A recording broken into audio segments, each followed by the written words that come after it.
একজন ব্যক্তি সর্বোচ্চ ২ মেয়াদের বেশি প্রধানমন্ত্রী পদে থাকতে পারবেন না, এমন বিধানের পক্ষে ৮৯% মানুষ। অন্যদিকে উচ্চকক্ষে পিআর পদ্ধতিতে আসন বন্টন চান ৭১% মানুষ। আর রাষ্ট্র পরিচালনার মূলনীতির পরিবর্তনে মত ৯০% মানুষের। সুশাসনের জন্য নাগরিক সুজন পরিচালিত জনমত যাচাই এসব তথ্য উঠে এসেছে। এদিকে আরপিও সংশোধন করে ইভিএম বাতিল, জোটবদ্ধ হলেও দলীয় প্রতীকে ভোট এবং একক প্রার্থী থাকলে সে আসনে না ভোট সহ আগামী নির্বাচনে বেশ কিছু পরিবর্তন আনতে যাচ্ছে নির্বাচন কমিশন। এইসব সিদ্ধান্তকে ইতিবাচক হিসেবে দেখছে বিএনপি, জামায়াত, এনসিপি সহ অন্যান্য দলগুলো। তবে কে এম নাসির উদ্দিনের নেতৃত্বাধীন কমিশন ভোটের মাঠে আরপিওর এই নতুন বিধান যথাযথভাবে প্রয়োগ করতে পারবেন কি না তা নিয়ে প্রশ্ন রয়েছে। কারণ অতীতেও এই সকল বিধান আরপিওতে যুক্ত থাকলেও তৎকালীন ইসিকে দেখা গেছে নির্বাচনের মাঠে এগুলোর খুব কম ব্যবহার করতে। এসব বিষয়ে নানা সমালোচনার পাশাপাশি আগামী নির্বাচন নিয়ে শঙ্কার বাণী শোনাচ্ছেন রাজনৈতিক বিশ্লেষকরা। তাদের মতে জামায়াত, এনসিপি সহ কয়েকটি রাজনৈতিক দলের পিআর পদ্ধতিতে নির্বাচন, জুলাই সনদ স্বাক্ষর এবং সনদের আলোকে নির্বাচনের শর্ত জুড়ে দেওয়ায় জটিল হতে যাচ্ছে নির্বাচনী যাত্রা। যদি তাই হয় তবে জটিল যাত্রাকে সহজ করতে করণীয় কি? এই আলোচনায় আজ রাজখান স্টুডিওতে আছেন বিএনপি চেয়ারপারসনের উপদেষ্টা আব্দুস সালাম, আছেন এলডিপির মহাসচিব ডক্টর রেদওয়ান আহমেদ এবং আছেন বাংলাদেশ জামায়াত ইসলামীর কেন্দ্রীয় কর্ম পরিষদ সদস্য ও ঢাকা মহানগর দক্ষিণ নায়েবে আমির ডক্টর হেলাল উদ্দিন। স্বাগত জানাচ্ছি আজকে রাজকাহনে। আমি ডক্টর হেলাল উদ্দিন আপনাকে দিয়ে শুরু করতে চাই। এনসিপি কিংবা জামায়াত নির্বাচন ক্ষেত্রে এই দুটো দলের প্রসঙ্গ প্রায়ই আসছে যে তারা আসলে কিছু কিছু ক্ষেত্রে একমত এবং দু একটি খুবই রাষ্ট্রীয় গুরুত্বপূর্ণ বিষয় আপনারা কোনোভাবে ছাড় দিতে রাজি নন। সেখানে পিআর এর যে বিষয়টি সেটিকে সবসময় খুব গুরুত্ব দেওয়া হয়েছে এবং আগামীকালকে আমি যতটুকু জানি আপনারা এক ধরনের বিক্ষোভেরও ডাক দিয়েছেন ঢাকায়। সেটি কেন? আসলে ফেব্রুয়ারিতে নির্বাচন হলে ক্ষতি কি, নাকি আসলে আপনারাও চান না ফেব্রুয়ারিতে নির্বাচন হোক? জি, আপনাকে ধন্যবাদ। আজকের এই আমার আলোচক যে দুইজন আছেন আমার খুবই শ্রদ্ধাভাজন, দুইজনই বীর মুক্তিযোদ্ধা। বিশেষ করে আমার আব্দুস সালাম ভাই আমার খুবই কাছের মানুষ। আমরা একসাথে দীর্ঘ ১৭ বছর আন্দোলন সংগ্রামে রাজপথে থেকে লড়াই করেছি। তো আমি মনে করি আজকের আলোচনা খুবই প্রাণবন্ত হবে এবং খুবই গঠনমূলক হবে। তো আমি যে কথাটা আপনি জানতে চাচ্ছেন সেটা হলো যে আগামীকাল আমাদের বিক্ষোভ আছে। হ্যাঁ, আমরা এটা বেশ কয়েকদিন আগেই ঘোষণা করেছি। আসলে দেখেন, আমাদের যে দাবিটা রয়েছে যে জুলাই ঘোষণাপত্র মানে জনগণের মতামত অনুযায়ী জুলাই ঘোষণাপত্রটাকে দিতে হবে এবং সেটা বাস্তবায়ন করতে হবে। তো এইটাই মূলত কিন্তু আমাদের দাবি। আমরা কিন্তু ফেব্রুয়ারিতে ইলেকশন করব না, এ ব্যাপারে আমাদের কোনো বক্তব্য নাই। জুলাই ঘোষণাপত্রটা শহীদ পরিবার এবং আহত যারা যোদ্ধা এবং দেশের মানুষের যে ভাবনা, যে এই যে জুলাইয়ের পরিবর্তনের মাধ্যমে কিন্তু আমাদের সবার স্বাধীনতা ফিরে পেয়েছি। আমরা এই ৫৪ বছরে আমরা স্বাধীন হয়েছি। আমরা আমাদের সেই সেক্টর কমান্ডার মেজর জলিলের কথা জানি যে অরক্ষিত স্বাধীনতাই পরাধীনতার শামিল এবং স্বাধীনতা অর্জন করা সহজ কিন্তু রক্ষা করা কঠিন। এই কথাটা উনি কিন্তু স্বাধীনতার পরপরই বলেছিলেন। এই ৫৪ বছরে আমাদের স্বাধীনতার স্বাদটাকে আমরা ওইভাবে ভোগ করতে পারি নাই, যেটা মাত্র এই ১ বছরের ভিতরে আমাদের। ৫৪ বছর আগে কি জামাত স্বাধীনতার স্বাদ ভোগ করতে চেয়েছিল? ৫৪ বছর আগে কেমনে হবে? স্বাধীনতা হলোই তো মানে আপনার ৫৪ বছর যাবতে আমরা এই ৫৪ বছরের আগে তো যাচ্ছি না, আমরা তো ৫৪ বছরের পরেই বলছি। তো এখন আপনার যে জুলাইয়ের পরেই কিন্তু আমাদের যে পুরোপুরি স্বাধীনতার এটা হচ্ছে আমাদের, কারণ আমাদের উপরে যে ভারতীয় আগ্রাসনের যে চাপটা ছিল, কোনো সময় আমরা মুখ খুলে কথা বলতে পারতাম না। আমাদের পানি ঠেকিয়ে দেওয়া হতো, আমাদের সংস্কৃতির উপরে চাপ দেওয়া হতো, আমাদের ট্রানজিট তারা জোর করে নিয়ে যাবে, কোনো চুক্তি ১৭টা ১৮টা চুক্তি হয়ে যাচ্ছে, আমরা কেউ জানতে পারি না। তো এই ধরনের একটা প্রেক্ষাপটে জুলাই এসে আমাদেরকে সব স্বাধীনতার একটা উন্মুক্ত করে দিল। তো এই জুলাইয়ের এই ঘটনাগুলো যদি সংবিধানের মধ্যে অন্তর্ভুক্ত না হয় তাহলে আমরা দেখব যে ওই ৯০ সালের যে গণঅভ্যুত্থানের পরে যে একটা স্বাক্ষর করা হয়েছিল, ৩ দলের রূপরেখা যে একটা স্বাক্ষর হয়েছিল, ওই স্বাক্ষর কোনোদিন আর আইনের। কিন্তু সাংবিধানিকভাবে যদি এটাকে রূপ দিতে হয় সেক্ষেত্রে তো আসলে একটি সংসদ প্রয়োজন। সেই সংসদ নির্বাচন সাংবিধানিক রূপ দেওয়ার জন্য সংসদ প্রয়োজন নয়, এটা আপনাদের এটা তো বুঝতে হবে যে আমাদের শহীদ প্রেসিডেন্ট জিয়াউর রহমান উনি যে পঞ্চম সংশোধনীটা আমরা যেটা জানি আর কি, এগুলো কিন্তু অর্ডিন্যান্স জারি করেছিলেন উনি, এবং পরবর্তীতে সেটা সংসদের মাধ্যমে এটা হয়েছিল, রেকটিফাইড হয়েছিল। এবং এরশাদ সাহেব উনি যতগুলো আইন অর্ডিন্যান্স করেছিলেন সেটা 86 পার্লামেন্টে এগুলো সবগুলো আইনে পরিণত হয়েছিল। এবং এটা আইনে পরিণত হওয়ার কারণে যেটা হয়েছে, এই ফ্যাসিস্ট শেখ হাসিনা যখন সুপ্রিম কোর্টের মাধ্যমে পঞ্চম সংশোধনী এবং মানে ওই এরশাদের ওই সংশোধনী বাতিল করলো, এর পরেও মানে কিছু কিছু আইন বলবৎ এখনও আছে। ওই সংশোধনী বাতিল হওয়ার পরেও মানে আইনগুলো রাখতে বাধ্য হয়েছেন। তো এই জন্য এই জুলাইয়ের এটাকে যদি সংবিধানের আওতায় না আনতে পারি আমরা এবং আইনে পরিণত না হয়, তাহলে এই ঘোষণাপত্র স্বাক্ষর করার কোনো মূল্য থাকবে না। আমরা সেই কথাটাই বলতেছি, জনগণের দাবিও এটা, জুলাই ঘোষণাপত্রটার একটা আইনি মর্যাদা দিতে হবে। এবং আমাদের কালকের যে মিছিলটা এবং সমাবেশের আরেকটা উদ্দেশ্য হলো যে লেভেল প্লেয়িং ফিল্ড এবং আমাদের যে আরও দাবিগুলো আছে, নির্বাচনের পরিবেশ তৈরি করতে হবে এবং তৈরি করে আমরা ফেব্রুয়ারিতে ইলেকশন করার জন্য আমরা রাজি আছি। এখানে আমাদের কোনো যদি আসলে আপনাদের মন মতন না হয়, কিংবা যদি আপনারা যদি মনে না করেন যে লেভেল প্লেইং ফিল্ড তৈরি হয়েছে, সেক্ষেত্রে কি আপনারা আসলে ফেব্রুয়ারিতে নির্বাচন চান? না, আমাদের মন মতো হতে হবে কেন? জনগণের মন মতো হলেই তো আমাদের মন মতো হলো। জনগণ যদি বলে যে হ্যাঁ ঠিক আছে আমাদের মন মতো হয়েছে, সেখানে আমাদের আপনি বলেছেন যে মানে ব্যক্তির চেয়ে দল বড়, দলের চেয়ে দেশ বড়, কিন্তু আমরা এখন দেখতে পাচ্ছি যে এইটা উল্টে গেছে আর কি। এখন আমরা বিভিন্ন দলের ক্ষেত্রে দেখতেছি এটা উল্টে গেছে, যে দেশের চেয়ে দল বড়, দলের চেয়ে ব্যক্তি বড়, এই একটা অবস্থা সৃষ্টি হয়েছে। আমরা সবসময় দেশকে সাপোর্ট করি, দেশের স্বার্থকে বড় করে দেখি। ইলেকশনের ব্যাপারে আমরা শুরু থেকেই বলছি যে এগুলো হওয়ার পরে আমরা ইলেকশন যে কোনো সময় দেন আমরা রাজি আছি।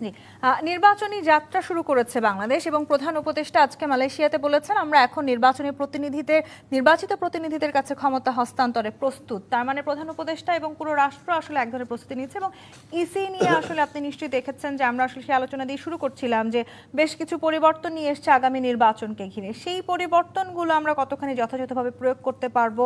নির্বাচনকে ঘিরে আসলে এখনো কিছু মতবিরোধ রয়েছে। জামায়াত কিংবা আসলে এনসিপি যে নেতা, তিনি তো আজকে স্পষ্টভাবে জানিয়েছেন তারা ফেব্রুয়ারিতে নির্বাচন চান না। এই বিষয়গুলো আসলে সামনে নির্বাচনে কতখানি প্রভাব ফেলতে যাচ্ছে? আসসালামু আলাইকুম। আমার ডান দিকে বসা আমার দীর্ঘ 50 বছর আগের বন্ধু, আমরা ছাত্র জীবনে একসাথেই ছিলাম কলেজ বিশ্ববিদ্যালয়ে। তারপর আমার বাম পাশে বসা জনাব হেলালুদ্দিন সাহেব। হেলালুদ্দিন সাহেব তার আলোচনায় দুই একটা জিনিস আমি মুক্তিযোদ্ধা হিসাবে সেটাকে গ্রহণ করতে পারি নাই এমন কথা বলেছেন।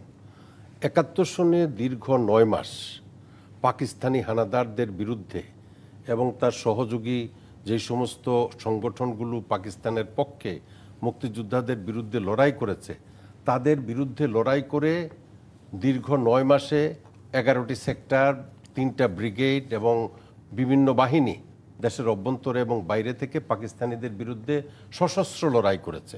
এই সশস্ত্র লড়াইয়ের পর 1971-এর 26শে মার্চ এই দেশ স্বাধীন হয়েছে এবং বিজয় লাভ করেছে 16ই ডিসেম্বরে। সুতরাং একটা দেশের স্বাধীনতা একবারই হয়। আমার বন্ধু হেলালুদ্দিন সাহেব যে বললেন যে আমরা 24-এর এই আন্দোলনে দেশকে স্বাধীন করেছি, it is objectionable to me in particular because I was a freedom fighter. Country was liberated in the year 1971. We must understand, একটা দেশ একবারই স্বাধীন হয়, এক নাম্বার কথা।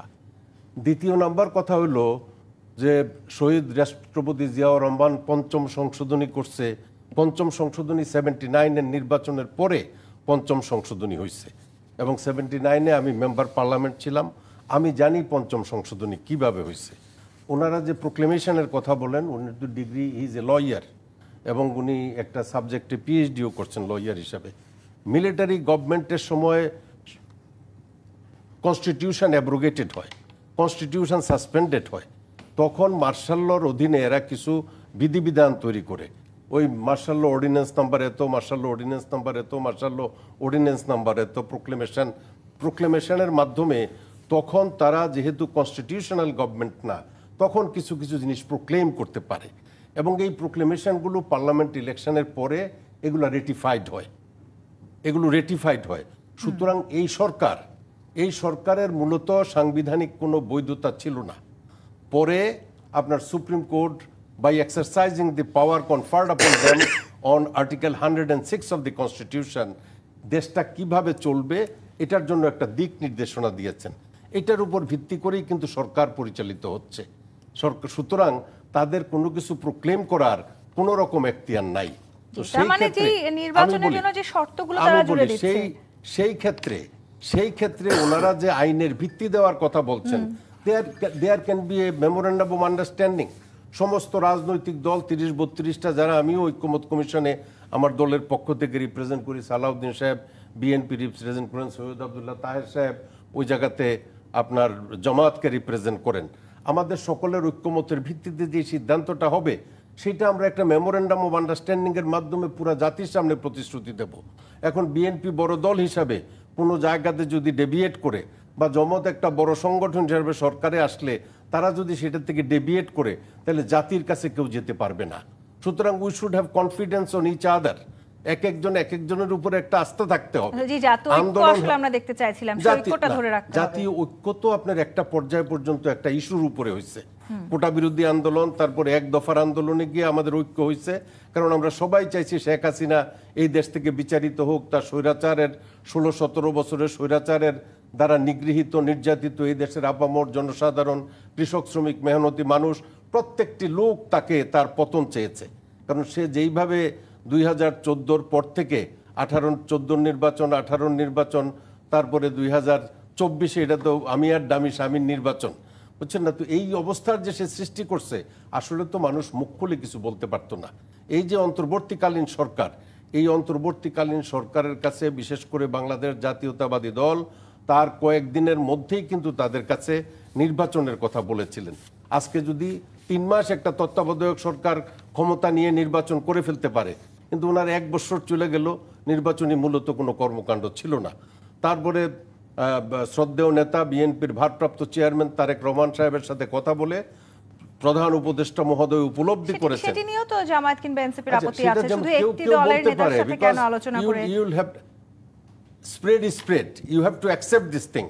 হ্যাঁ, বাংলাদেশ জাতীয়তাবাদী দল অলসো আপনার, although I am not belong to that party, but আমরা একসাথে জোটে এবং সহযোগ আমরা আন্দোলন করেছি। এখন উনি একটা রাষ্ট্রীয় সফরে সেই জায়গায় গেছেন, আর বাংলাদেশের যে লার্জেস্ট বিগেস্ট অর্গানাইজেশন বিএনপির ভাইস চেয়ারম্যানের সাথে একটা সৌজন্য সাক্ষাৎ বা আলোচনা হওয়াতে, যদিও জামাতে ইসলাম তারপরে তারা আমাদের সাথে ঐক্যমত্য কমিশনের মিটিংয়ে একদিন যান নাই, তারপরে প্রধান উপদেষ্টা মহোদয় তাদের সাথে কথা বলার পর তারা যোগদান করেছেন। এটা আপনার মহাভারত অশুদ্ধ হওয়ার মতো কিছু না। আমি আসবো আপনার কাছে, আমি একটু আব্দুল সালাম আপনার কাছে আসতে চাই। এই যে নির্বাচনকে ঘিরে নানান রকম শর্ত জুড়ে দেওয়া হচ্ছে, সুস্পষ্টভাবে আজকে যখন জানানো হলো যে এনসিপির নেতা বলেছেন যে ফেব্রুয়ারিতে জাতীয় নির্বাচন হবে না, এবং সেখানেও তারা বেশ কঠিন একটি শর্ত দিয়েছেন, যদি নির্বাচন হয় ফেব্রুয়ারিতে সেক্ষেত্রে জুলাই শহীদদের কবর তুলে নিয়ে আসতে হবে। এই ধরনের সময়টাতে আবার যখন আমরা দেখতে পাচ্ছি যে ইসি নানান রকমের সংশোধন করছেন, ইভিএম বাতিলের ঘোষণা এসছে, জোটবদ্ধ হলে দলীয় প্রতীকে ভোট হবে, একক প্রার্থী থাকলে সে আসনে না ভোট সহ বেশ কিছু নির্বাচনী পরিবর্তনও আসতে যাচ্ছে। পরিবর্তনগুলো কি আসলে শুধু এই পরিবর্তন হয়েই থাকবে, নাকি আমরা আসলে সত্যি ফেব্রুয়ারিতে নির্বাচনটা দেখতে যাচ্ছি? আপনাকে ধন্যবাদ, অনেকগুলো প্রশ্ন একসাথে করে ফেলছেন।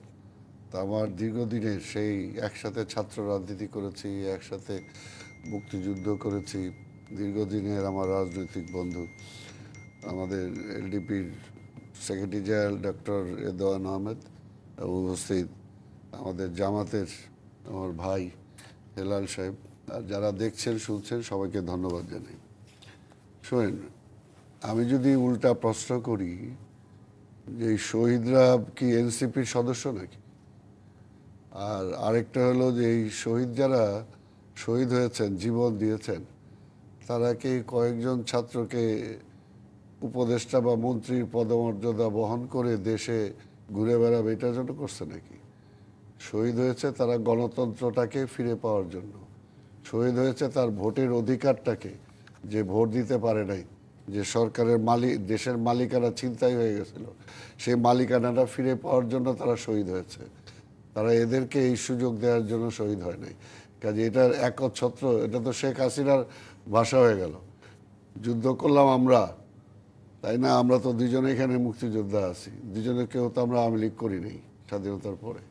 এই জন্যই যে যুদ্ধ করলাম আমরা, আর মালিকানা নিয়ে গেল শেখ হাসিনা।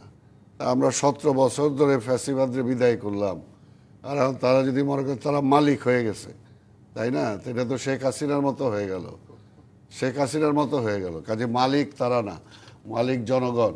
এই জন্য জনগণের কাছে যেতে হবে, এটা আপনাকে মনে রাখতে হবে। কোনো অবস্থাতেই যদি তারা মনে করে যে শেখ হাসিনা বাসায় এই ফেব্রুয়ারিতে নির্বাচন হবে না, এটা কি ডক্টর ইউনূস সাহেবের প্রতিনিধি হিসাবে সে বললো নাকি? আমরা বলবো যে অনেক ডক্টর ইউনূস সাহেবকে তারা অনেক বিতর্কিত করার চেষ্টা করেছেন। এই সরকারকে কারা ব্যর্থ করতে চায়? তারাই ব্যর্থ করতে চায় যারা ফ্যাসিবাদকে ফিরে আনতে চায়। আমরা এই সরকারকে ব্যর্থ হতে দিতে চাই না। এই সরকারের সার্থকতা হলো এটাই যে একটা নির্বাচন করে একটা নির্বাচিত সরকারের কাছে দায়িত্ব অর্পণ করাটাই হলো তাদের সার্থকতা। আর যারা নির্বাচনটাকে পিছাতে চায় তারা আবার সেই ফ্যাসিবাদকে ফিরে আনতে চায়। এবং ফ্যাসিবাদ আসা মানে আবার আধিপত্যবাদ ফিরে আসা, এবং আধিপত্যবাদ ফিরে আসা মানেই আমার ভোট আমি দিতে পারবো না। কিন্তু আবার জামায়াত কিংবা এনসিপি যে শর্তগুলো জুড়ে দিচ্ছে, পিআর পদ্ধতি কিংবা জুলাই সনদ এবং সনদের আলোকে নির্বাচন, এই শর্তগুলোর জায়গায় একমত হওয়ার সম্ভাবনা আছে? না, একমত কোথায়? একমত তো অনেকগুলো হয়েছে। যে একটা সরকার কখনো ফ্যাসিবাদ হইতে পারবে না যদি সে ক্ষমতায় থেকে নির্বাচন করার সুযোগ তার না থাকে, তাহলে ফ্যাসিস্ট হওয়ার সুযোগ নাই। 5 বছর পরে তাকে ক্ষমতা ছাড়তেই হবে, একটা তত্ত্বাবধায়ক সরকার অধীনে নির্বাচন দিতে হবে, কাজে তার ফ্যাসিস্ট হওয়ার সুযোগ নাই। ওটা তো প্রথমেই চলে গেল। তারপরে 10 বছরের বেশি প্রধানমন্ত্রী থাকতে পারবে না। তারপরে এই আনুষঙ্গিক আরো অনেক বিষয় তো আমরা সবাই একমত হয়েছি। আরেকটা যেটা বললাম, কিছু ইস্যুতে বিএনপি ছাড়ও দিয়েছে। অনেক ছাড় দিয়েছি আমরা। যেটা আমাদের রেদওয়ান সাহেব যেটা বললেন, উনি কারেক্ট ব্যাখ্যা দিয়েছেন যে একটা মার্শাল চলাকালীন তো সংবিধান সাসপেন্ডেড থাকে। এখন কি দেশে সংবিধান আছে না নাই? পরিষ্কার প্রশ্ন। তারা তো এটা বলতে পারবে না। তারা কি সংবিধান মেনে চলে? আজকে শেখ হাসিনা সংবিধান থাকার পরও সংবিধান মানে নাই বলেই সে ফ্যাসিস্ট হয়েছে। কাজে আমরা অনুরোধ করব ওই সংবিধান মেনেই কথা বলতে হবে। যারা মানে না তারা সেই ফ্যাসিস্টের মতো কথা যাতে না বলে। আর এই দেশটার মালিকানা কাউকে আমরা দিয়ে দেই নাই।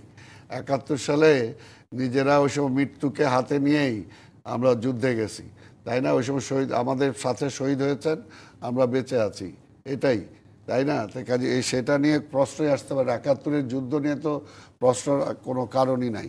আর এটা এখন যেটা বলতে চাই যে দেখেন, আজকে জামাত বলি বা ছাত্ররা বলি, কেউ আমাদের প্রতিপক্ষ না। আমাদের প্রতিপক্ষ ফ্যাসিবাদ। আমাদের প্রতিপক্ষ ফ্যাসিবাদকে যে সৃষ্টি করেছে সে আধিপত্যবাদী শক্তি। কাজেই কোন অবস্থাতে নিজেদের মধ্যে এই সমস্ত বিভ্রান্তি এনে নির্বাচনটা যত পিছাবেন নির্বাচন তত কি হবে? এখন পর্যন্ত এই সরকার কোনো কাজ করতে পারছে না। বিদেশি ঋণ সব বন্ধ হয়ে গেছে। এই যে উনি তো ব্যবসায়ী, উনি বলতে পারবে যে আজকে বাংলাদেশের ব্যবসার কি অবস্থা, অর্থনৈতিক কি অবস্থা। যদি এইভাবে আরো 1 বছর চলে দেশে দুর্ভিক্ষ আসতে বাধ্য।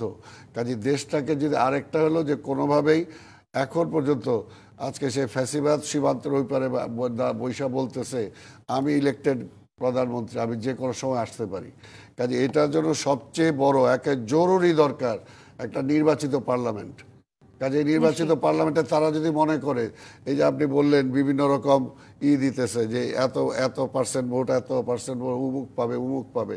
আপনাকে একটা কথা বলতে চাই, আপনার 2008 সালের নির্বাচনের আগে মাহমুদুর রহমান সাহেব জীবিত আছেন, দেশ পত্রিকায় একটা হেডলাইন উনি দিয়ে দিলেন যে আগামী নির্বাচনে বিএনপি নিরঙ্কুশ সংখ্যাগরিষ্ঠতা নিয়ে ক্ষমতায় আসছে নাকি? এর জন্য এইগুলো যারা দেয়ার পেছনে একটা উদ্দেশ্য থাকে। দেয়ার পেছনে এই মুহূর্তে রাজনীতির মাঠে বিএনপির প্রতিপক্ষ যদি আমি ভোটের কথা চিন্তা করি, সেই ক্ষেত্রে প্রতিদ্বন্দ্বী হয়তো জামায়াত কিংবা এনসিপি। না, প্রতিদ্বন্দ্বী তো যেই হতে পারে, তারা নেওয়ার চেষ্টা করছে কিনা? না, আমরা প্রতিদ্বন্দ্বী যেই হোক না কেন, আমরা তো নির্বাচনটাই চাই। আমরা তো বলি নাই যে বিএনপিকে ক্ষমতাটা দিয়ে দেন, কিন্তু যারা বিএনপিকে, আমরা এইটা বলতে চাই এখন এই কারণে বাধ্য হয়ে বলতে চাই যে বাংলাদেশের জন্মের পর থেকে এই পর্যন্ত জনগণের ভোটে প্রমাণিত যে সবচেয়ে বেশি জনপ্রিয় দল বিএনপি। সেটি আসলে বিএনপি অথরিটি নিয়ে ওরা যে কথা বলে, ওরা যে কথা বলে ওটা পারে না। আমরা বিএনপি অথরিটি নিয়ে কথা বলতে পারি, কিন্তু প্রতিদ্বন্দ্বীরা মনে করছেন যে বিএনপি জয়ী হবে সেটি প্রায় নিশ্চিত, এবং সে কারণে নানাবিধ শর্ত জুড়ে দিয়ে নির্বাচনী যাত্রাকে আরো জটিল করার চেষ্টা করছেন কিনা। এই জায়গায় আসবে, একটি বিরতি নিতে হবে। যে প্রতিষ্ঠিত রাজখান থেকে বিরতি নিয়ে ফিরছি, সাথেই থাকুন।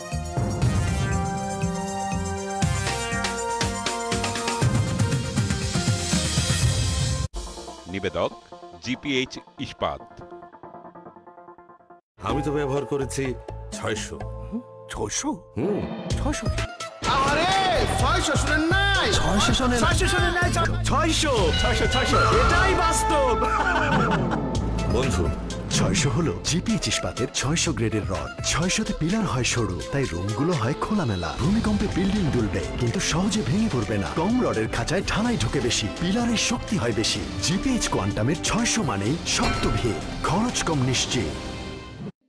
দাগ যেখান থেকেই আসুক না কেন, তাই যে কোনো রকম দাগ ময়লাকে দাও ফার্স্ট ওয়াশের last warning. First wash detergent powder, যার এনজাইম সমৃদ্ধ মাল্টি বুস্টার মুহূর্তেই যে কোনো রকম দাগকে দূর করে এবং এর কালার গার্ড কাপড়ের রঙকে রাখে নতুনের মতো ঝকঝকে। সাদার আরেক নাম first wash detergent powder. Dove কি সাবানের থেকে আলাদা? জানতে ডাভ ফেস টেস্ট ট্রাই করুন। আপনার সাবান আর ডাভ নিন, একদিকে সাবান দিন আর অন্যদিকে ডাভ।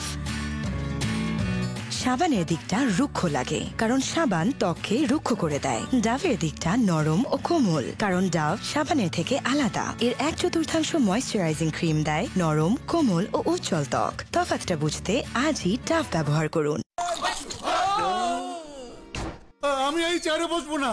বাচ্চু ভাই, এই চেয়ারকে ভয় পেও না। ডেন্টিস্টের পরামর্শ নাও নতুন কোলগেট অ্যাক্টিভ সোল, যা দাঁতের সমস্যা শুরু হওয়া মাত্রই থামিয়ে দেয়। না থাকবে ব্যথা, না থাকবে ভয়।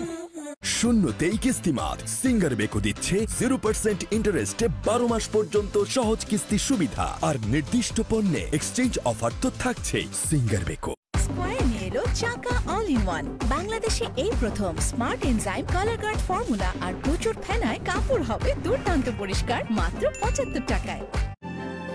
হৃদয় ছোঁয়ার যে স্বপ্ন নিয়ে শুরু হয়েছিল এ পথ চলা, কাছে আসার উষ্ণতায়, ভালোবাসা আর বিশ্বাসে সবার আস্থা ফ্রেশ।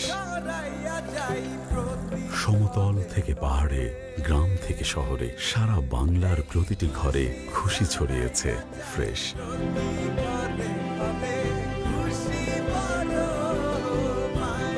ফ্রেশ খুশি ছড়াই প্রতি ঘরে।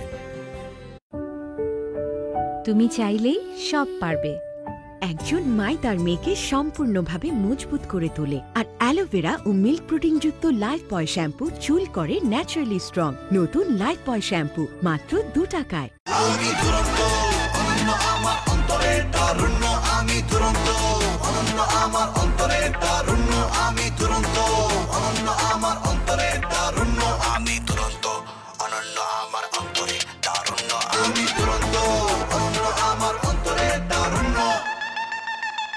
ছোট ফ্যামিলি ঠিক আছে, কিন্তু বিড়ালটা বাদ দিতে হবে। ওনা খুব লক্ষ্মী বিড়াল। বললামই তো সম্ভব না। খুব চা খেতে ইচ্ছে করছে। তোমরাও খেয়ে যেও। আন্টি, চাটা আমি বানাই। আসো। আপনার মতো আমিও একদম বিড়াল পছন্দ করতাম না। একদিন বাইরে প্রচন্ড শিলাবৃষ্টি হচ্ছিল, দেখেও হুট করেই আমাদের ঘরে ঢুকে পড়ে। ওর চেহারাটা দেখে এত মায়া লাগলো, আমি না ওকে আর তাড়াতে পারলাম না। আঙ্কেল, আজকে তাহলে আমরা উঠি। চাবিটা নিয়ে যাও। 3 জনেই থাকো, তবে তবে মাঝে মাঝে চায়ের দাওয়াত দিও। এভাবেই আমাদের সম্পর্কগুলো ভরপুর হয়ে উঠুক ইস্পাহানি মির্জাপুর চায়ের শ্রেষ্ঠ ব্লেন্ডে অনন্য স্বাদে। চা মানে লাইফটা ভরপুর, চা মানে ইস্পাহানি মির্জাপুর। এই প্রথমবার ভিটামিন সি আর গ্লিসারিনের সাথে নতুন লাক্স, যা ত্বককে করে কোমল আর দেয় bright glow. Thank you Lux, কিন্তু এই পুরস্কার শুধু আমার না, এটা সেই সকল সুন্দরীদের জন্য যাদের আলোয় আলোকিত সারা বিশ্ব। নতুন লাক্স দেয় ব্রাইট গ্লো। বন্ধু নেমে আয় না, 5 মিনিট দাঁড়া, হেয়ার কালার করে নেই। হেয়ার কালার এখন? হ্যালো। তোর 5 মিনিট কখনো 5 মিনিটে কিন্তু কিভাবে? Godrej expert shampoo hair colour, shampoo করার মতোই সহজ আর মাত্র 5 মিনিটে সাদা চুল উধাও। স্বপ্নের নিবাস করতে ডাচ বাংলা ব্যাংক দিচ্ছে সহজ শর্তে সর্বোচ্চ 2 কোটি টাকা পর্যন্ত হোম লোন। আজই আপনার নিকটস্থ ডাচ বাংলা ব্যাংকের শাখা, উপশাখা ও ফাস্ট ট্র্যাকে যোগাযোগ করুন। ডাচ বাংলা ব্যাংক, আপনার বিশ্বস্ত সহযোগী। নিউ সানসিল্ক ব্ল্যাক শাইনে আছে ভিটামিন ই ও আমলা, যা তোমাকে দেয় নজর কাড়া ব্ল্যাক শাইন। নজর কাড়া শাইন চুলের number 1 choice, new Sunsilk black shine. Cashew nut crackles, vanilla cake, strawberry ripple, আর প্রিমিয়াম আইসক্রিমের রিচ ফিউশনে Savoy Golden Delight ice cream cake. Savoy নিয়ে এলো Golden Delight ও Dark Desire ice cream cake.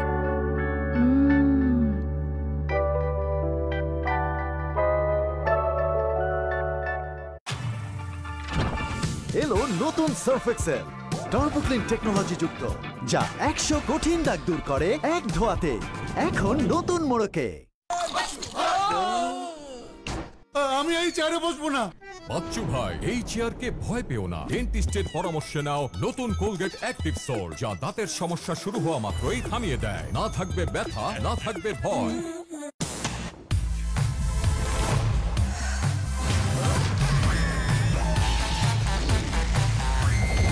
Speed, heavy speed. আমি তো ব্যবহার করেছি 600। 600? 600 আরে 600 শুনেন নাই? 600 শুনেন? 600 শুনেন নাই? 600 এটাই বাস্তব। বন্ধু, 600 হলো জিপিএইচ ইস্পাতের 600 গ্রেডের রড। 600তে পিলার হয় সরু, তাই রুমগুলো হয় খোলামেলা। ভূমিকম্পে বিল্ডিং দুলবে, কিন্তু সহজে ভেঙে পড়বে না। কম রডের খাঁচায় ঢালাই ঢুকে বেশি, পিলারের শক্তি হয় বেশি। জিপিএইচ কোয়ান্টামের 600 মানেই শক্ত ভিত, খরচ কম, নিশ্চিত। নিবেদক জিপিএইচ ইস্পাত।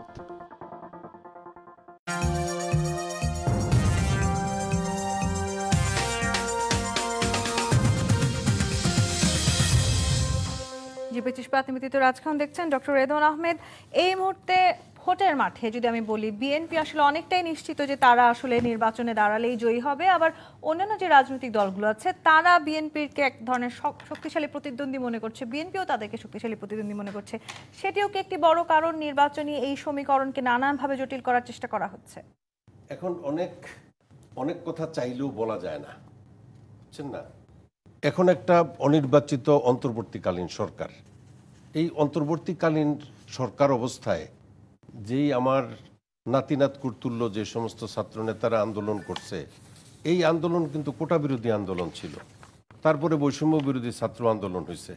রাজনৈতিক টেকটিকের কারণে প্রথম দিকে বিএনপি বা বাংলাদেশের বড় বড় রাজনৈতিক সংগঠন বা আমরা তাদেরকে সমর্থন যোগাই নাই, সমর্থন যোগান দেয় নেই। এই কারণে they let the movement to be continued with the students first. যখন সমস্ত জায়গাতে গেছে তখন তারেক রহমান সাহেব, he is the master mind.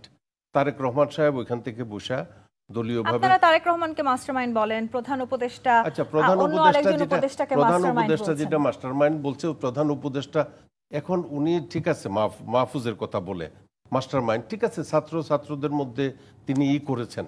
কিন্তু যদি জামাতে ইসলাম বা বিএনপি বা তাদের ছাত্র সংগঠনগুলো বা আমরা যে ছোট ছোট দল বাংলাদেশে আছি, তাদের সমর্থন যদি না পাইতো, তারা কি ঢাকা শহরে একটা কদম বের হওয়ার সম্ভাবনা ছিল? বের হওয়ার সম্ভাবনা ছিল না। তারপরেও with due respect, how many students of Dhaka university has sacrificed their life. আজকে আমার কুমিল্লা থেকে আসার পথে যাত্রাবাড়িতে, তারপরে টঙ্গী থেকে আসার পথে আপনার উত্তরায়, তারপরে পশ্চিম দিকে মিরপুরে যে সমস্ত ছেলেপেলেরা মারা গেছে, হাজার হাজার, বুঝছেন না। ইউনাইটেড নেশনসের কথা হলো 1,500, এরা 800 কত একটা হিসাব দিচ্ছে, প্রকৃত হিসাব বেরিয়ে যাবে।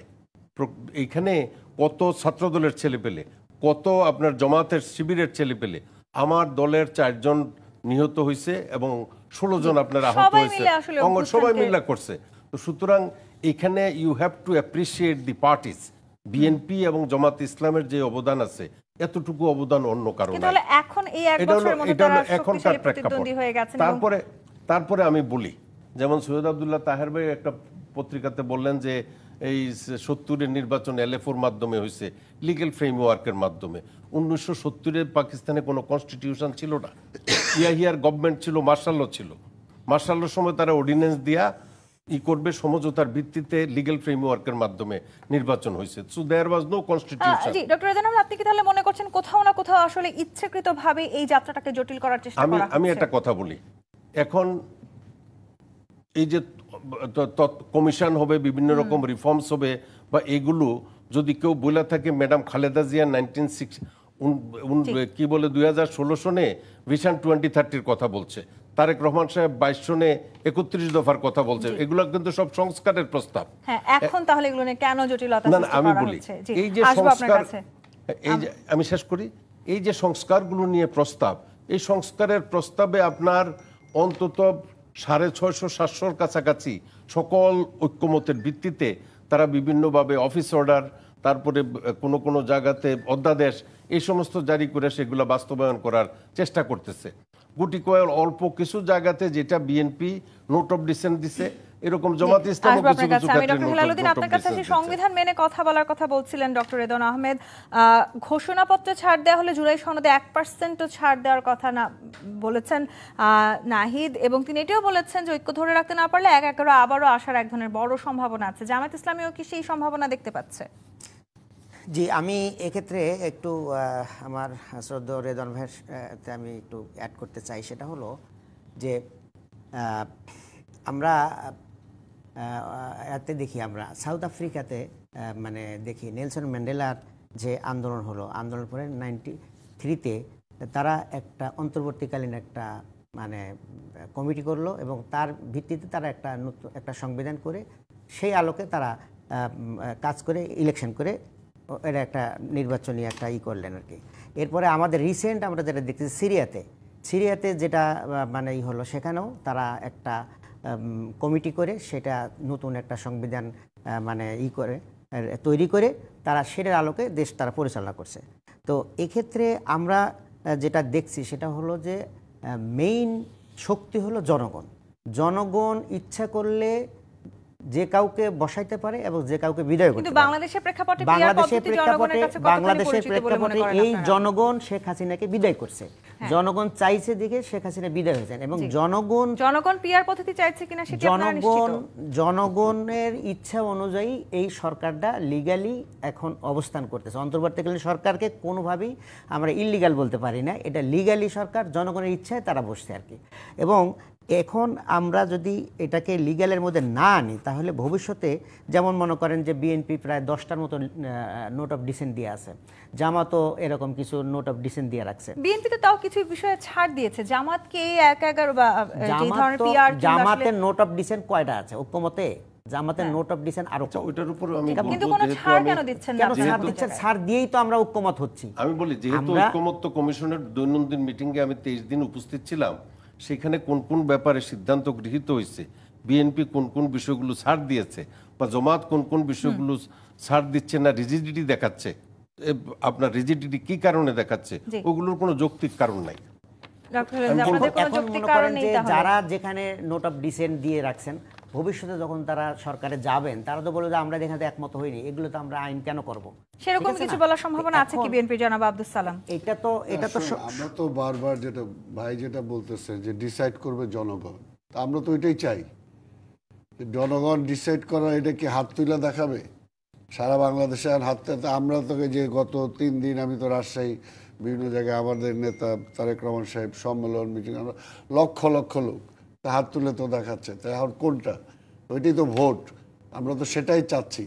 তাহলে ওনারা ভোটটা পিছাইতে চান কেন? এখন পরিষ্কার কথা যে আমরা যেটা বলি, ভাই যেটা বারবার বলতেছেন, যেটা এটা কথাটা ওটা জাস্টিফাইড না। কথাটা হলো এই সিরিয়া বা আদার্স, অর্থাৎ এখানে তো সংবিধান নাই, এখানে তো সংবিধান আছে। আজকে তো এই যে ইউনূস সাহেব একটা সংবিধানের আলোকে আজকে যে ছাত্ররাই কথা বলতেছে, তারাও তো এই সংবিধানের আলোকে শপথ নিছে, শপথ নিয়ে তারা আছে। আবার তাহলে আবার তারা কিভাবে বলে যে সংবিধান নাই, সংবিধান নতুন দিতে হবে? সংবিধান শূন্য তো দেশ না, বা যেটা বিএনপি বারবার ওইটার উপরে জোর দিচ্ছে যে সংবিধান শূন্য হয়ে গেলে তখন দেশটা কোথায় যাবে? যেটা এরা বলতে চাচ্ছিল, সেটা এটা তো কোনো রেভলিউশনারি গভর্নমেন্ট না। যদি রেভলিউশনারি গভর্নমেন্ট হইতো, রেভলিউশন হইতো, তাহলে একটা হইতো যে সেই সময় রেভলিউশন হয়েছে, জিয়াউর রহমান রেভলিউশনের মধ্য দিয়ে সে রাষ্ট্র ক্ষমতায় আসছে। তার মানে আসলে তারা ক্ষমতায় আসতে পারবেন না, সেই কারণে আসলে আপনারা বারবার এই ধরনের সমীকরণ চেষ্টা করছেন। আমি আরেকটা পয়েন্ট আমি শেষ করতে পারিনি, যেটা হলো যে আজকে ওনারা যেটা চাচ্ছেন যে পিআর সিস্টেম, আসলে আমি বলবো যে পিআর সিস্টেম এটা আরেকটা স্বৈরাচারী সিস্টেম, অর্থাৎ জনগণের কোনো অধিকার থাকবে না। কিন্তু জামায়াতের নেতা বলেছেন যে আপনারা পিআর না বুঝলে ওনারা ক্লাসও নিতে পারেন না। ক্লাস ওনারা আমাদের থেকে নেক না, ওনাদের তো আমাদের শিক্ষিত কম নাই। ওনারা ডক্টরেট করছে, আমাদেরও ডক্টরেট আছে। উনি ল পড়ছে, আমিও ল পাস করে আসছি, উনিও ল পড়ে আসছে। কাজে এটা কোনো কেউ কারো শিখাইতে হবে না, যার যারটা শিক্ষার ব্যাপার। আমরা পরিষ্কার যেটা বলতেছি সেটা হলো যে তাহলে আপনি প্রেসিডেন্সিয়াল সিস্টেমে চলে যান। আপনি দল যদি শোনেন, না আমি শেষ করতে দেন, দল যদি 300টা পার্লামেন্ট মেম্বার ঠিক করে, দল ঠিক করবে, পাবলিক ঠিক করবে না, তাহলে এটা কোন সিস্টেম হলো? এটা কি পাবলিকের জন্য হলো? এটা তো অ্যাবসলিউট। এবং এটা আরেকটা হলো যে এটা করা মানে এই মুহূর্তে ঝুলন্ত পার্লামেন্ট। আজকে আমি পুশিন থামাইতে পারতেছি না, আজকে আমার অর্থনীতি সংস্কার করতে হয়, একটা স্ট্রং গভর্নমেন্ট দরকার, সে একটা ঝুলন্ত পার্লামেন্ট তারা চায়। ঝুলন্ত পার্লামেন্ট মানে আজকে প্রতিবেশী ভারতকে সুযোগ দেওয়া। একটু অ্যাড করি সালাম ভাইয়ের সাথে, সেটা হলো যে আমরা বলছি যে হয় অর্ডিন্যান্সের মাধ্যমে হোক অথবা গণভোট দেন, গণভোট দিয়ে জনগণের আমরা। আমি আপনার কাছে আসবো এই জায়গাটাতে, একটা বিরতি নিয়ে ফিরছি। জি25 ইস্পাতের রাজখান থেকে আরেকটি বিরতি নিয়ে ফিরছি, সাথেই থাকুন।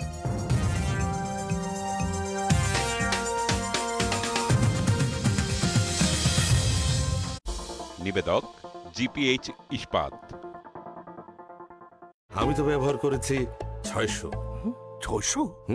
600। আরে 600 শুনেন নাই? 600 শুনেন নাই? 600 এটাই বাস্তব। বন্ধু 600 হলো জিপিএইচ ইস্পাতের 600 গ্রেডের রড। 600তে পিলার হয় সরু, তাই রুমগুলো হয় খোলামেলা। ভূমিকম্পে বিল্ডিং দুলবে কিন্তু সহজে ভেঙে পড়বে না। কম রডের খাঁচায় ঢালাই ঢোকে বেশি, পিলারের শক্তি হয় বেশি। জিপিএইচ কোয়ান্টামের 600 মানেই শক্ত ভিড়, খরচ কম নিশ্চিত।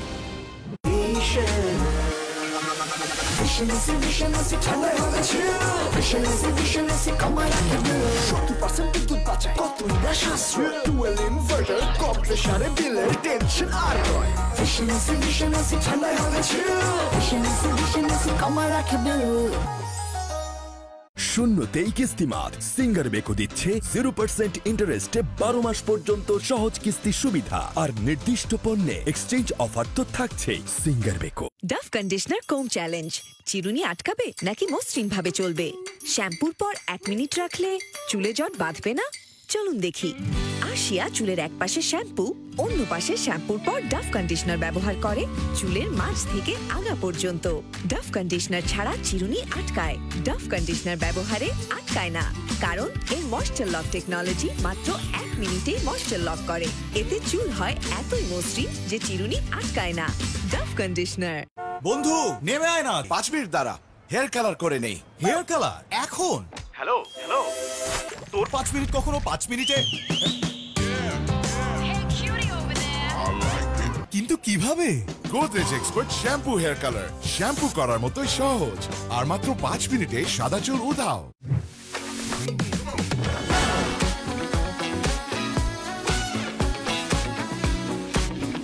সেভয় একদম আম, পুরো চাই আম।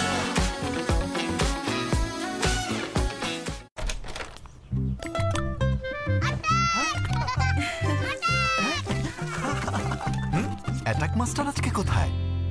ওকেই অসুখ অ্যাটাক করেছে। এদের উচ্ছলতা যেন থেমে না যায়, এজন্য নতুন লাইফ বয় এর জীবাণু নির্মূলকারী ভিটামিন যুক্ত ফর্মুলা দেয় জীবাণুর বিরুদ্ধে 100% শক্তিশালী সুরক্ষা। উজ্জ্বলতার উপহার মাত্র 50 টাকায়। গ্লো অ্যালাভলি সিরাম ক্রিম, এর মাল্টিভিটামিন সিরাম ত্বকের 3 স্তর গভীরে যায় আর দেয় এইচডি উজ্জ্বলতা। গ্লো অ্যালাভলি সিরাম ক্রিম মাত্র 50 টাকা। আমি এই চেয়ারে বসবো না। বাচ্চু ভাই, এই চেয়ারকে ভয় পেও না। ডেন্টিস্টের পরামর্শ নাও নতুন কোলগেট অ্যাক্টিভ সোল্ড, যা দাঁতের সমস্যা শুরু হওয়া মাত্রই থামিয়ে দেয়। না থাকবে ব্যথা, না থাকবে ভয়। স্কয়ার নিয়ে এলো চাকা অল ইন ওয়ান। বাংলাদেশে এই প্রথম smart enzyme colour guard formula আর প্রচুর ফেনায় কাপড় হবে দুর্দান্ত পরিষ্কার মাত্র 75 টাকায়। নিউ সানসিল্ক ব্ল্যাক শাইনে আছে ভিটামিন ই ও আমলা, যা তোমাকে দেয় নজর কাড়া ব্ল্যাক শাইন। নজর কাড়া শাইনি চুলের number 1 choice new Sunsilk black shine. কি মিয়া থিকনেস কইছো 2.7 আর দিছো 2.2 দিলাম 2.7। আরে আরএফএল এসডব্লিউআর দিব না? একমাত্র আরএফএল এসডব্লিউআর পাইপই মাপে যা বলে তাই দেয়। না দেখে ঠকবেন না, আরএফএল ছাড়া RFL SWR pipe and fittings. পাইপের বস না কিনলে লস। শূন্যতেই কিস্তিমাত সিঙ্গার বেকো দিচ্ছে 0% ইন্টারেস্টে 12 মাস পর্যন্ত সহজ কিস্তি সুবিধা আর নির্দিষ্ট পণ্যে এক্সচেঞ্জ অফার তো থাকছেই। Singer Beko. স্পটলেস স্কিন মানে যেখানে কোনো দাগ নেই, না এখানে আর না এখানে, সব দিক থেকে ক্লিয়ার ব্রাইট স্কিন। কিভাবে? পন্ডস স্কিন ইনস্টিটিউটের ব্রাইট বিউটি সিরাম ক্রিম, এতে আছে নাইসিনামাইড ভিটামিন B3, যা ত্বকের গভীরে গিয়ে 96% পর্যন্ত দাগ কমায় আর দেয় spotless bright skin. Miracles happen. কঠিন তেল চর্বিযুক্ত কড়া দাগের জন্য ব্যবহার করুন লেমন পাওয়ার সমৃদ্ধ এক্সপার্ট ডিশওয়াশ বার। তাই অর্ডিনারি বার বারবার, কিন্তু এক্সপার্ট জাস্ট একবার।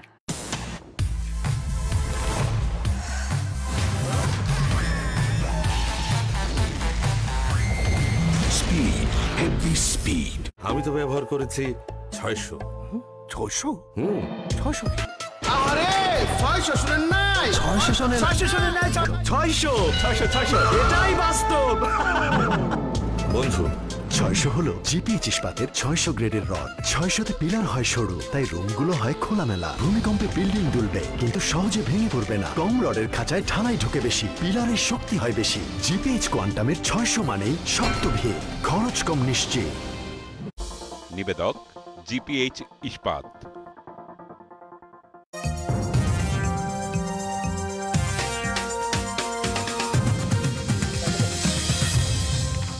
আমন্ত্রণ আরো একবার জিপিএইচ ইস্পাত নিবেদিত রাজকাহনে। ডক্টর হেলাল উদ্দিন, গণভোটের কথা বলছিলেন আপনি, গণভোট দিলেই কি আসলে সব সমস্যার সমাধান হবে, যে জায়গাটিতে যদি আসলে রাজনৈতিক দলগুলো একমত না হতে পারে? এখন দুটা সিস্টেমই আছে আইনে ই করার জন্য, হয় অর্ডিন্যান্সের মাধ্যমে করতে হবে, নাহলে গণভোট দিতে হবে। এখন রাজনীতিবিদরা যেটাকে সহজ মনে করে সেটাই করবেন। তো সেক্ষেত্রে যদি অর্ডিন্যান্স যদি আমরা ফিল না করি, তাহলে গণভোট দিলে তো এটা আমরা জনগণের মতটা সরাসরি যাচাই হয়ে গেল। যদি একটু সময় লাগবে, বাট এটার মাধ্যমে একটা স্বচ্ছতা আসবে, জনগণ এটাকে চাইলো কি চাইলো না, তাহলে এটার জন্য আর কারো কোনো এই থাকলো না। এই মুহূর্তে জনগণ যদি আসলে পিআর পদ্ধতি না চায়, তাহলে আসলে জামায়াত কি সাধারণভাবে এই পদ্ধতিতেই জনগণ না চাইলে আমরা জনগণ যেটা চাইবে আমরা সেটাই চাইবো, আমাদের কোনো ই নাই। জি, জনাব আব্দুল সালাম, নির্বাচনী যাত্রাকে জটিল করার অনেক রকমের ষড়যন্ত্র করা হচ্ছে, সেটি খোদ প্রধান উপদেষ্টাও বলেছেন, সেটি দেশের বাইরে থেকেও আছে, দেশের ভেতরেও আছে। এই সময়টাতে ঐক্য আমাদের জন্য খুব জরুরি এবং নির্বাচনকে ঘিরে অনেক শঙ্কার আলোচনাও আমরা শুনতে যাচ্ছি। তাহলে এই যাত্রাটাকে আসলে সহজ করবেন কারা? সহজ করে এটাকে জটিল না করলেই হয়। এখন উনি ডেট অ্যানাউন্স করে দেখ, শিডিউল দিয়ে দেখবে বাংলাদেশের মানুষ ভোট পাগল। দেখবে আর দীর্ঘ 15 বছর দ্বারা তারা ভোট দিতে পারে নাই। কাজে যে যারা এখন বলতেছে না ওরা ভোটের বাইরে থাকতে বলে, দেবে হারায় যাবে। এক সময় পাকিস্তান আমলে মাওলানা ভাসানী অনেক জনপ্রিয় নেতা ছিল, শেখ মুজিবুর রহমানের চেয়ে জনপ্রিয় নেতা ছিল, কিন্তু ভোটের বাক্সে লাথি মারো জঙ্গলে চলে গেল, তখন কিন্তু পাবলিক আর সেদিকে তার সাথে জঙ্গলে যায় নাই। পাবলিক তার ভোটিং রাইটটাকে খুব মনে করে, এটা খুব আমানত মনে করে। তো কাজী ভোট, আমি ইউনূস সাহেবকে ধন্যবাদ দেব, সেই সমস্ত কারো কথা না শুনে সে দয়া করে নির্বাচনী ট্রেনে উঠাই দেখ দেশটাকে, দেখবেন এই সমস্ত ষড়যন্ত্র সব ভাইসে যাবে। কোনো ষড়যন্ত্র যদি ধরে নেই ফেব্রুয়ারিতে নির্বাচন হয়, বাংলাদেশের যে অবস্থা, আপনি নিশ্চয়ই সিলেটের এই পাথর চুরির ঘটনা জানেন, পাথর চুরি ঠেকাতে পারছি না, আমরা ভোট চুরি ঠেকাতে পারবো? অবশ্যই ভোট চুরি জনগণ দেখবেন যে কিভাবে রেজিস্ট করে। এই যে পাথর চুরি ঠেকানোর জন্যই তো ইলেকটেড গভর্নমেন্ট দরকার। পাথর চুরি ঠেকানোর পাশাপাশি আজকে পুশিং করতেছে, এই পুশিং ঠেকানোর জন্যই তো আমার ইলেকটেড পার্লামেন্ট দরকার। আজকে যে আমার পোর্ট ভাড়া দিয়ে দিতে চায়, এটাকে ঠেকানোর জন্যই তো আমার নির্বাচিত পার্লামেন্ট সরকার দরকার। আজকে রোহিঙ্গাদের আমি থামাইতে পারতেছি না, আজকে রোহিঙ্গাদের ওই ভারত থেকে আমার দেশে ঠেলে দিতেছে। এগুলোর জন্য তো আমার পানি, আমার সব সমস্যার জন্যই আজকে আমার দরকার ইলেকটেড পার্লামেন্ট। যেটা জিয়া রহমান প্রমাণ করছে। জিয়া রহমান ফারাক্কার মিছিলও করাইছে, পাশাপাশি এই পানির জন্য আবার জাতিসংঘে পর্যন্ত গেছে। অর্থাৎ একটা স্বাধীন নীতি। আজকে বাংলাদেশটা যাতে স্বাধীনভাবে দাঁড়াইতে না পারে, এই কারণে তো বিএনপিকে ক্ষমতা থেকে সরানো হয়েছে, এই কারণে তো 111 হয়েছে, এই কারণে তো 111-এর ধারাবাহিকতায় 17 বছর আজকে তাহলে আওয়ামী নতুন লীগকে রাজনৈতিক ক্ষমতায় দল রাখা আবারও হয়েছে। যে 111 এর আশঙ্কা করছেন সেটা কি আপনারা আশঙ্কা তারাই করে, আশঙ্কা তারাই করে এবং তারা ওই পথের দিকে যাচ্ছে, কিন্তু লাভবান হবে না। এই দেশের মানুষ খুব সচেতন, খুবই সচেতন। এই দেশের মানুষ ৬২-তে ভুল করে নাই, ৬৯-এ ভুল করে নাই, ৭০-এ ভুল করে নাই, ৭১-এ ভুল করে নাই, ৭৫-এ ভুল করে নাই, ৯০-এ ভুল করে নাই, ২৪-এও ভুল করে নাই। কাজে যারা মনে করে যে জনগণ ভুল, তারা হুয়ার দেয় যে তারা ঠিক করবে, এই ৩০০ এই গুটি কথা নেতারা বৈশা ঠিক করবে পার্লামেন্ট মেম্বার কে হবে, তারা কে? পাবলিক ঠিক করবে কে পার্লামেন্ট হবে। আপনি পিয়ার সিস্টেমে আপনি বানাই দিলেন, আমি আমারে পাবলিক জিতাইলো, আপনি আমার হারাই দিলেন। How come? আপনি কিভাবে পারেন সেটা? ওনার ওই পদ্ধতি চায়। ডক্টর রেদওয়ান আহমেদ, এই যে পদ্ধতিগতভাবে নানান পরিবর্তনের কথা হচ্ছে এবং ইসিকে যে আসলে তৎপরতা নিতে দেখা গেছে, সেগুলো আমরা এর আগের সময় আসলে অতীতে দেখেছি যে হয়তো তৎপরতা নিয়েছেন, বিভিন্ন ধরনের ব্যবস্থা তারা গ্রহণ করেছেন, কিন্তু নির্বাচনের মাঠে এগুলোর প্রয়োগ আমরা খুব কম দেখেছি। এবার কি সেই প্রয়োগ দেখব? নির্বাচনের মাঝে এগুলোর প্রয়োগ লাগবে। এখন এই যে ২০২৪-এর নির্বাচন, 18-র নির্বাচন বা 14টা তো কোনো নির্বাচনই হয় না, ওইটা একদলীয়ভাবে 154 জন বিনা ভোটে হয়েছে। এই যে যারা পুলিং অফিসার, প্রিজাইডিং অফিসার আছে, দিনের ভোট রাতে হয়েছে, যেই অফিসারদেরকে ওই জায়গাতে প্রিজাইডিং অফিসার করে ম্যাজিস্ট্রিয়াল পাওয়ার দেওয়া অ্যাপয়েন্টমেন্ট দেওয়া হয়েছে, এই অফিসাররা যদি আপনার এই বাক্সগুলোতে সিল মারতে না দিত, তাইলে কিন্তু ওরা এটা করতে পারতো না। এখন ওই রকম আইন করে সেই নির্বাচন চিফ ইলেকশন কমিশনারকে আইন করে দিতে হবে যে যার হাতে যেই ব্যালট পেপারগুলো দেওয়া হবে, এটা কোনোভাবেই যাতে দিনের ভোট রাতে হয়েছে ওই রকম কোনো কিছু না হয়, কোনোভাবেই ভোট কেন্দ্রে গিয়ে যাতে কেউ ব্যালট বইয়ের 100 বই নিয়ে এমনি সিল চাপ্পর মাইরা ভোট ঢুকাই দিতে না পারে। এবং এটার জন্য আর্মি ডেপ্লয়মেন্ট, পুলিশের ডেপ্লয়মেন্ট এবং অন্যান্য যে আর্ম ফোর্সেস আছে তাদের ডেপ্লয়মেন্টের পরে ওই জায়গাতে আপনার 144 তো দেয়, আপনার ওই রকম ক্ষমতা দিতে হবে যারা এগুলো করতে পারবে শর্ট টু ডেথ, বুঝছেন না? এই জাতীয় নীতি নিয়মের কিছু পরিবর্তন করতে হবে। বাস্তবিক প্রয়োগ আমাদের দেখা প্রয়োজন। হ্যাঁ, বাস্তবিক প্রয়োগ। এই সরকারের পক্ষে সেটা কি সম্ভব বলে মনে করেন? চাইলে সবকিছু সম্ভব। আপনি কি মনে করেন না যে শেখ সাহেবের বাড়িটা যে এতদিন যাবত ভাঙ্গা ফেললো, গভর্নমেন্ট চাইলে ভাঙতে পারতো না? We must understand, the nation understand this thing. কারণ মিলিটারিরা গেলে 10টা মিলিটারি গেলে এরকম বিরাট কত রকমের মবক্রেসি কত জায়গার থেকে সরে যায়। এই যে আপনার এই কি বলে গোপালগঞ্জে আর্মিদের উপরে চড়া হয়েছিল, গাড়ি পুড়ে ফেলছিল, তারপরে ওরা কিভাবে এটা নিয়ন্ত্রণ করছে দেখছেন তো। যদি চায় সেটা নিয়ন্ত্রণ করা সম্ভব।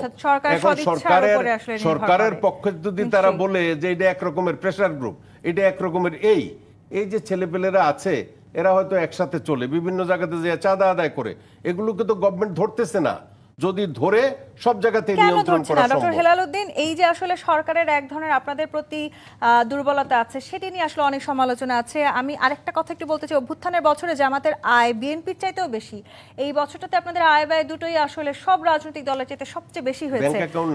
সেটি আসলে কেন? মানে আপনারা আসলে সবচেয়ে অনেক দিন ধরে ক্ষমতার এই প্র্যাকটিসটা রাখতে চান, নির্বাচনটা একটু পিছিয়ে গেলে সুবিধা কি? নির্বাচনটা না, আমাদের আয় বাড়ছে, এটা কি কিসের ভিত্তিতে বলতেছেন আপনি? আজকে সব পত্রিকাতেও খবর প্রকাশ হয়েছে, আপনারা নির্বাচন কমিশনে সেই আয় ব্যয়ের হিসাব জমা দিয়েছেন। হ্যাঁ, ঠিক আছে। আমাদের যে আয়টা, আমাদের প্রত্যেকটা মেম্বারকে আমাদের আয়ের 5% দিতে হয়। একজন মেম্বার যিনি হবেন, আমাদের যারা রোকনকে বাংলায় মেম্বার বলা হয়, প্রত্যেকটা রোকন তার যা আয় হবে তার 5% প্রত্যেক মাসে আমরা এটা পে করি। তাহলে বলেন আমাদের লোক বাড়ছে না কমছে? আমাদের যখন 2010 সালে আমাদের রোকন সংখ্যা ছিল 40,000, এখন 1 লাখ পার হয়ে গেছে। তার মধ্যে আয় বাড়বেই, স্বাভাবিক। এবং আমাদের কর্মী বাড়ছে, আমাদের সুদী বাড়ছে, তার সমর্থক বাড়ছে, তারা আমাদেরকে পে করে। এটা আমাদের একটা নিয়ম। আমরা তো কোনো জায়গায় চাঁদাবাজি করতে যাই না, বা আমাদের এই ধরনের কোনো মানে ক্লেমই নাই যে আমরা কোথাও যা চাঁদাবাজি করতে যাই। আমাদের আয় বাড়ছে, আমাদের লোক বাড়ছে, আমাদের আয় বাড়ছে, এটা একটা কথা। আর এক কথা বলতেছেন যে আপনি যে এনসিপির লোকজন যে চাঁদা আদায় করতেছে তাদেরকে কেন সরকার ধরতেছে না, এরা যেমন বলতেছেন তেমনি কিন্তু অন্যান্য দলের, আমাদের সালাম ভাই আছে, তো সালাম ভাইদের লোকজনকে ওনারা বহিষ্কার করতেছে, ওনাদের লোকজনকে ওনারা বহিষ্কার করতেছে চাঁদাবাজি বা বিভিন্ন করার কারণে।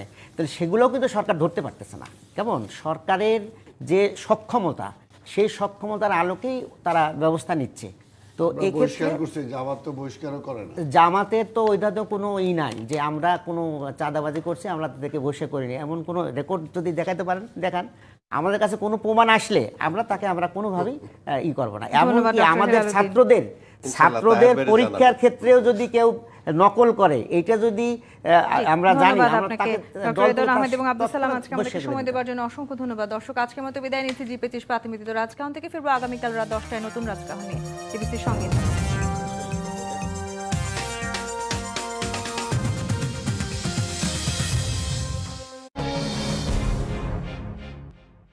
আমি তো ব্যবহার করেছি 600। 600? 600 কি? আরে 600 শুনেন নাই? 600 শুনেন 600 এটাই বাস্তব। বন্ধু 600 হলো জিপিএইচ ইস্পাতের 600 গ্রেডের রড। 600তে পিলার হয় সরু, তাই রুমগুলো হয় খোলামেলা। ভূমিকম্পে বিল্ডিং দুলবে কিন্তু সহজে ভেঙে পড়বে না। কম রডের খাঁচায় ঢালাই ঢোকে বেশি, পিলারের শক্তি হয় বেশি। জিপিএইচ কোয়ান্টামের 600 মানেই শক্ত ভিত, খরচ কম, নিশ্চিত। আমি এই চেয়ারে বসবো না। বাচ্চু ভাই, এই চেয়ারকে ভয় পেও না। ডেন্টিস্টের পরামর্শ নাও নতুন কোলগেট অ্যাক্টিভ সোল, যা দাঁতের সমস্যা শুরু হওয়া মাত্রই থামিয়ে দেয়। না থাকবে ব্যথা, না থাকবে ভয়। ছোট ফ্যামিলি ঠিক আছে, কিন্তু বিড়ালটা বাদ দিতে হবে। ওনা খুব লক্ষ্মী বিড়াল। বললামই তো সম্ভব না। খুব চা খেতে ইচ্ছে করছে। তোমরাও খেয়ে যেও। আন্টি, চাটা আমি বানাই। আসো। আপনার মতো আমিও একদম বিড়াল